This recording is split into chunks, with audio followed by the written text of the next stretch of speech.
today's world, we're seeing a grand transition from what we used to think of as normal into a new age of technology and AI-driven economies that was originally only conceivable in science fiction novels. I'll forewarn you and say that some of the contents of this video may come off as political, though let me assure you, there is no right or left in the future, as I will explain. And the politicians of today, I believe, will soon be done away with in favor of a new system, but more on that later. Many that have followed me on Twitter and YouTube know I called the $4,000 bottom in 2018. In April of 2021, I not only called the peak of the market, but later that day, I explained I expected a second peak to come, which it did. I got into the blockchain space in 2017, and a broken watch is right twice a day. Well, I've got one up on that broken watch, so take that as you will. I'm an observer of all things, not prone to political sides or ideological leanings. I'm just a man that seeks truth and prosperity for all.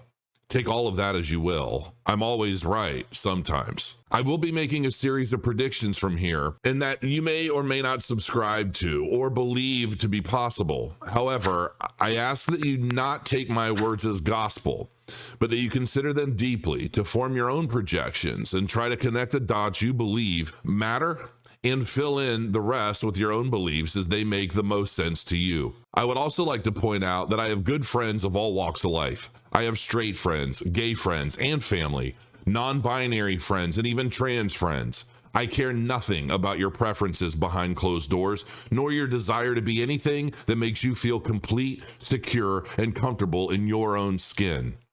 I adore my wife of 12 years, and I love the complexities of women. Remember, I am just an observer of all things, and the content herein is merely an opinion that can change an hour after I publish this.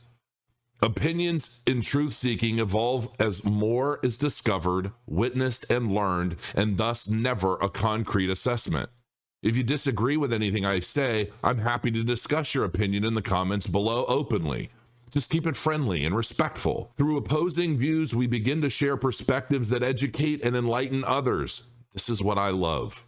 So let's begin. As we continue to live our lives in the state of panic and fear imposed by those that dictate everything we see and hear from day to day, all either opting for further control and or revenue streams to strengthen their positions in the world, we are noticing many things take shape in front of our very eyes. We see big tech acting as our own echo chambers as the AI-driven algorithms learn what we think, are interested in, and or believe, and continue shelling out streams of content that will either further our beliefs, keep opposing perspectives away from us, trigger us with content we are seemingly opposed to, or simply entertain us in efforts to keep our attention for the next message while raking in ad dollars depending on the platform and its goals. This is effectively putting each of us in our own personal bubble that we become semi-addicted to, constantly searching for validation in ourselves while trying to squash our ever-growing state of imposed insecurities and anxieties. Today, we see the confusion associated with what a woman is, what a man is.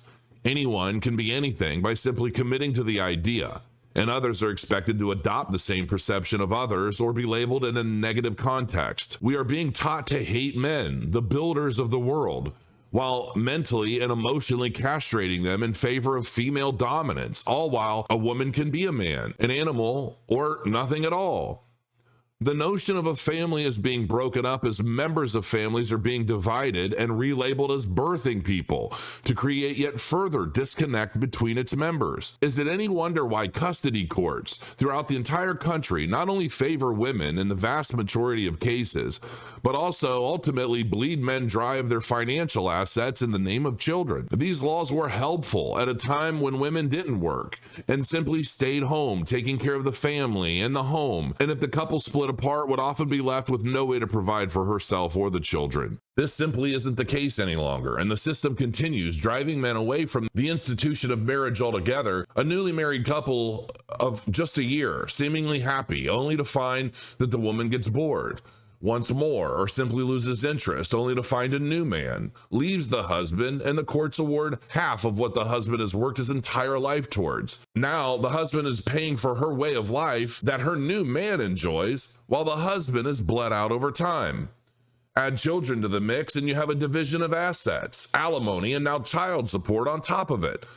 I know men that went from large, comfortable homes down to studio apartments due to this type of situation, all because the wife decided to cheat. Where else can one be rewarded for such despicable actions?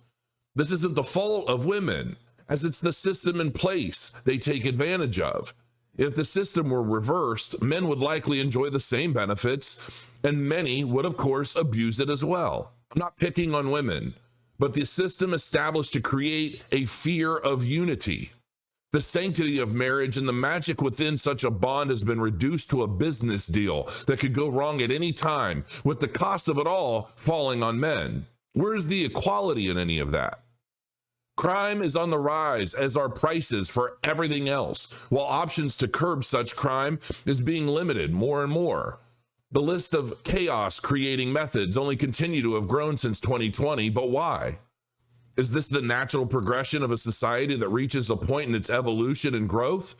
Once the men have built a sustainable physical world, we subject them to constant hate, neglect, and even financial ruin in efforts to push them into their own personal bubbles. Is this why gaming has become such an escape for all men of all ages? Its steady stream of challenge versus reward, growth versus obstacles that feeds a man's desire to make progress without all of the trappings of real-world issues. Women no longer needing men, as they have already built a world in which women can thrive on their own and thus are no longer needed. So we demonize the very nature that empowered the world to exist as it is today. Why does this seem to be the case? This is one aspect of the world changing, and I believe ultimately pushing us into the future of technology. The natural course of all of the above is driving people into developing the new world that is safer, cleaner, and anything is possible, all while those in power can more effectively control the world, and that new world is the Metaverse. Some people believe the Metaverse to simply be a video game whereby people can log in with a headset or appear to be in a new world. They believe that the recent trend of monotonous play-to-earn games labeled as Metaverse is, well, a Metaverse. Today, that is true, but like a baby waddling around in diapers today, that toddler will one day become a grown adult capable of amazing things, and how the world is capable of handling and pushing this new world forward is being laid out right now in various ways. As men and women are being pushed towards this new world through gaming, they will also become those that further build and expand it over time, as a pregnant woman in her nesting phase, preparing for the future of those to come after her. I believe we are in an in-between state where we're leaving one era and entering another. Men have built the old world, which the rest of us now enjoy, and are seemingly no longer needed. And thus, down in the totem pole is nothing more than one of 10,000 Tinder hookup options to be plucked like a lobster on dinner day. However, one thing women seek out most in the world is security, and once more, men and women who learn to navigate, build, and earn within this new digital world will once again rise in relevance over the more alpha archetype that was responsible for building the world of today. The Omegas. As we have seen in the growth of the blockchain space cycle after cycle, we are seeing the technological advancements grow and expand, but also the use cases. What started as a P2P decentralized blockchain for exchanging value from point A to point B instantly with little fees in a trustless environment, we now see all aspects of that technology growing from throughput, speed, smart contracts, interoperability, and much more. Moving from Bitcoin to Ethereum and now Cardano. We are seeing the greatest minds in the space building new platforms for international finance, trade, inventory, medicine, and other myriad of other opportunities take form. By 2030, I believe that all traditional stocks will be tokenized, either as digital tokens or NFTs. These will likely be traded on ADA0 like that of XRP, and regulated in the same ways as today, though the markets for these will be open to speculators on a global scale on 24/7 markets, as opposed to today's limited market opens and closes. CBDCs will be introduced and adopted, while the exchanges are regulated to utilize them as the new stable coins, and the rest are pushed out of the market. No government likes to have their fiat currency undermined, especially stable coins with shady backings, if any at all, or algorithmic methods for maintaining stability. With the purpose of stablecoins being used to get in and out of crypto positions, CBDCs will enable governments to know exactly what positions you're trading in and out of for tax purposes and other reasons. This will likely happen much sooner than 2030. The metaverse as we think of it today will be vastly different by 2030, and companies like Meta know this. Think of the popularity of procedurally based games today, the never-ending adventures that are rebuilt on the fly with every new playthrough.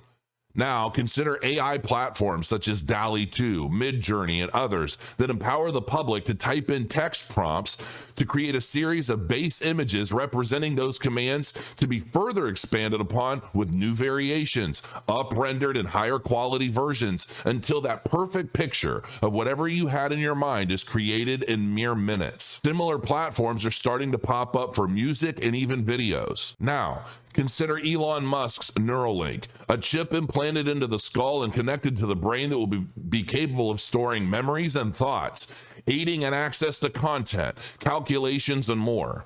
Then consider decentralized storage platforms like SIA, Filecoin, and others capable of storing a near endless amount of data in an encrypted P2P system that continues to grow with adoption. Put all this together and what do you have? You end up with an endlessly growing metaverse that people will live in, work in, and ultimately generate themselves through thought, as what you believe and think will be rendered in real time before your very eyes. If you want to live as a man, a woman, a cat, or an android, you will, and nobody will think anything of it. That will be the reality of the day, and we are heading there right now. All of it will be driven by blockchain technology, storage, and AI, as impulses to the brain trigger emotional and physical responses to the world. You will look and feel as real as you sitting at your computer watching this video. Ordo ab chaos, or order from chaos. That is what I believe the metaverse will be. Will the metaverse be what we are all pushed into and the place we all eagerly escape to, as we've all been programmed to adopt the mindset that will make living in the metaverse an easier transition?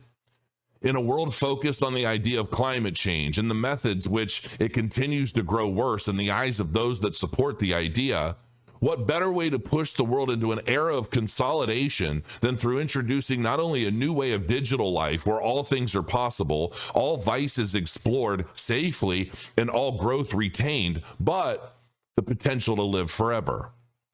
In that sense, we don't need dense populations of people because in this world, nobody dies. Your memories, thoughts, feelings, all recorded and retained until the old body is replaced with a new cloned form. The World Economic Forum has expressed and shown their vision of 3D printed hearts and other bodily organs, and in time, I believe entire bodies will be created so that the wealthy, powerful, and celebrities will continue to live on forever as the rest of us work within the metaverse to help the few maintain their positions, while few of us achieve things that merit a rising station in the virtual life, much like the way the real world is now. As politics continues to further divide countries the world over, as ideologues push a series of narratives adopted by some and disregarded by others, a reversal in ideals has been taking place as one of the rebellious and against the machine individuals have turned into an extension of the very machine they once opposed.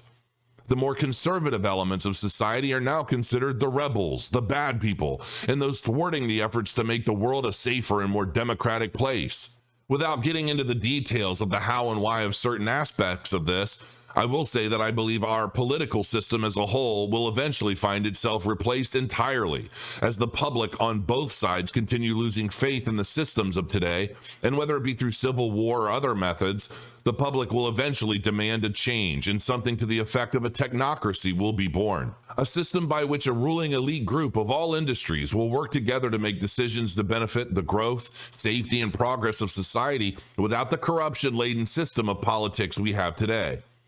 Some could say we already have a similar system in place while giving the illusion of a republic. Whether or not this is a good or bad thing is up in the air, but I believe a system change is in our future, and I believe this too will happen before 2030. I believe the peak of the next crypto bull market will conclude around 2026, with a Bitcoin over $250,000, and with that, the altcoin market may not flourish the way we think it should based on previous cycles. As regulations continue formulating themselves, I believe some aspects of the DeFi and stablecoin markets will be regulated to the point that only those on Wall Street with known and proven relationships with regulators will be able to effectively operate DeFi platforms. DeFi applications will, I'm sure, be developed in the not-so-distant future with compliance and regulation in mind as these things continue to shape up. Layer 1 blockchains such as Ethereum, Cardano, and some others will likely rise substantially as their use case continues to grow. Ethereum, I believe, will take a backseat to several other projects, including Cardano, as the recent merge to Ethereum 2.0 has opened new issues, such as censorship capabilities and other issues, in their effort to convert into a proof-of-stake blockchain like Cardano. As regulations kick many projects built by anonymous teams and similar more shady backstories in the pants, the funds that would typically be going into these will ultimately end up in the more accepted layer ones that have proven certain metrics in the eyes of regulators as well as the public. In-kind regulations mean more money entering the blockchain markets altogether, as new investment vehicles will launch and bigger portions of bigger investors' portfolios will enter the space, pushing up the top projects that much higher in the market cap. The cream will rise to the top, and the cream will consist of projects that offer global use cases adopted by governments, big tech, big farm, and others. As with the transition of everything to digital currencies and tokens takes place, companies will look for new ways to generate their steady flow of incoming fees. Cardano, in my opinion, will likely hit a high of between $6.33 to somewhere around $13, depending on how everything else in the market plays out. Ethereum will likely end up somewhere between $6,500 and $9,000. With over $8 billion in ADA currently being staked to nodes, in this bear market, limiting the supply of tokens available to the public, newcomers to the space are either recovering from the buy the top, sell at the loss, or they are holding long term because they have educated themselves since 2017 and 2018, or they simply haven't entered the markets at all yet, waiting for a confirmed bottom before entry. When these folks begin to buy back in and accumulate, the market capitalization will likely rise much faster than it has in previous cycles, as Cardano has done nothing but disprove the false narratives put forth by competing blockchains, but further expanded on its offerings, with Hydra being the final nail in the coffin of most other blockchain projects. Due to its total supply, Cardano will always be within reach of the majority of speculators in the retail markets over other projects that will likely end up somewhere in the four figures. Much like we saw ICOs lay the foundation for blockchain crowdfunding of projects in the 2017 bull market, NFTs are laying out the foundation for a new way of doing business for everyone anywhere on the globe. While NFTs began as JPEG images of cartoons, rocks, and other art, their use cases have been slowly growing much wider, as real-world real estate is now starting to be tokenized as NFTs and made available to purchase by anyone, anywhere in the world. REITs of today will ultimately become fractionalized NFT collections, with a built-in return on investment to the wallets holding those NFTs. All of this will be highly regulated in time as part of the new digital economy on a global scale. Real estate within metaverses such as Sandbox, Cornucopias, and others are fetching high dollars as speculators buy at mint and either hold long-term waiting for these new worlds to be created around them, by which they plan to either build their own houses and games and other interesting virtual spaces, or buyers are just squatting on these lands like .com domain squatters, not looking to build anything, but rather sell the lands when the prices and demand for them have reached a place that inspires them to sell at a significant profit. What's more, with the idea of you'll own nothing and be happy put out by the World Economic Forum, how many of you Instacart your groceries and Uber from place to place? How many of you love to travel around utilizing Airbnbs or hotels along the way? Politicians have been looking for ways to get people out of their real estate by raising property taxes, and have even considered an unrealized capital gains tax that would ultimately force families to pay the tax on rising property values each year, and if it gets out of hand, they can be forced to sell to someone that can afford it, such as a corporation. Now, with the economy in the state it's in, we are looking at a significant real estate market crash with values already dropping. A year from now, we may see home values in many areas dropping 25 to even 40%, and a good time to implement such a tax before we begin to rebound, if in fact the government were actually wanting us to lose our properties to their corporate counterparts. The central banking system and our system of debt is a major problem in today's society. We are programmed early on not to be different, but to go to school, get in debt, get a job, and work ourselves to near death while being pushed to accumulate things we don't need to impress people we don't like, typically creating even further debt, and then retire with the years we may have left. We aren't taught about money or finances in school, as that would be like educating your drones on how to leave your system. We aren't taught what it really takes to be successful in the world, because that also requires one to think outside of the confines of society. That being said, the current money system is disastrously broken. As Russia and China seemingly work together to create a new gold standard world currency, the US dollar is fighting inflation that was caused by spending associated with a narrative that, well, I can't get into that here, and everyone else has their own opinion. However, I believe the system of banking is about to change in a big way. The CBDCs governments all over are starting to implement are centralized, programmable, and fully trackable money. There will likely end up being a digital ID or chip coming in the future at some point between now and 2030, and these IDs or physical chips will contain everything from medical data records to financial data, including CBDC wallets and other wallets. Want to buy a car? Don't have enough CBDCs? How will you get them? Will you go to a bank and borrow them? Possibly, though banks in the near future won't operate the way they do today. As with digital currencies like this, the central banks will no longer need these middlemen to handle savings and checking accounts either. However, contrary to what some believe, banks may still be needed to acquire loans for personal or businesses. Current DeFi loan platforms require you to have up to 4 times the amount you want to borrow as collateral, so therefore, only the already wealthy will be able to obtain loans for much of anything in this kind of system. However, those needing business loans and the like will likely be reviewed under new ESG guidelines for climate safety and interests. Your social score and ESG scores will most likely play a role in whether you are given the opportunity to borrow funds for a particular item or business. It's possible that banks won't even be needed to acquire loans because many of these conditions can be reviewed remotely or even by algorithms within a bank system. Failure to repay such loans could mean a complete lockup of your financial accounts, which may limit you to only enough money to cover food and water until the loan payments have been caught up, or perhaps community services to help the environment have been logged. Overall, the world as we know it today, while seemingly crazy to many in a cycle like all things, the ebb and flow of markets, politics, societal sentiment, and the like all seem to expand and contract like a beating heart. We are witnessing the infantile stages of a truly new era of society, and what role you play in it will depend on who you plan to be in it.